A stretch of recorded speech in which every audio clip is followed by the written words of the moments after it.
Tengok koma, bukan senang sebenarnya kalau nak bagi orang suka dekat kita.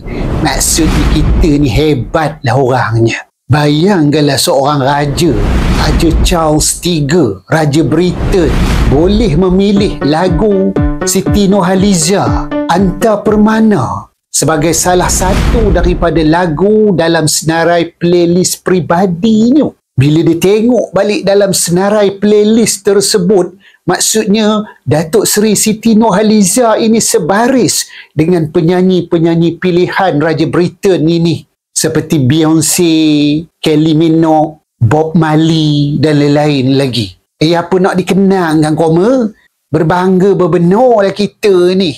Lagu Melayu, lagu Nusantara kita ni terpilih menjadi halwa telinga Raja Britain. Jadi bila lagu Anta Permana ni telah terpilih dalam senarai playlist peribadi baginda, maksudnya kita tahulah bahawa muzik kita ini sangat tinggi keunikannya. Muzik Nusantara. Bayangkanlah titah Raja Charles III bahawa muzik pada baginda bukan hanya sekadar hiburan, tetapi dia juga mengembalikan kenangan, memberikan ketenangan dan menyatukan kita dalam kegembiraan. Nampak tak kau?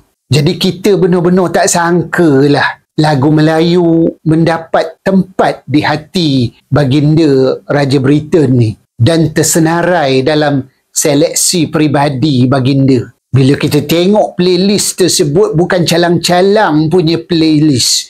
Sebab dalam tu ada lagu yang berentak reggae, ada yang berentak afrobeats, ada yang berirama pop klasik, dan yang paling mengejutkan Anta Permana lah. Jadi kita sangat berbanggalah dengan Datuk Seri Siti Nurhaliza ini. Tak sia-sialah dia ni diberikan anugerah Biduanita Negara. Sebab bukan saja dia ni diberikan pengiktirafan dalam anugerah industri muzik, tetapi lagunya juga termasuk dalam senarai playlist peribadi Raja Britain. Tahniahlah kepada Datuk Seri Siti Nurhaliza. Keunikan vokalnya sangat memukau kita. Betul tak koma? Rasanya lepas berbuka ni teman juga nak buat playlist lah. Nak ubah lagu apa ya?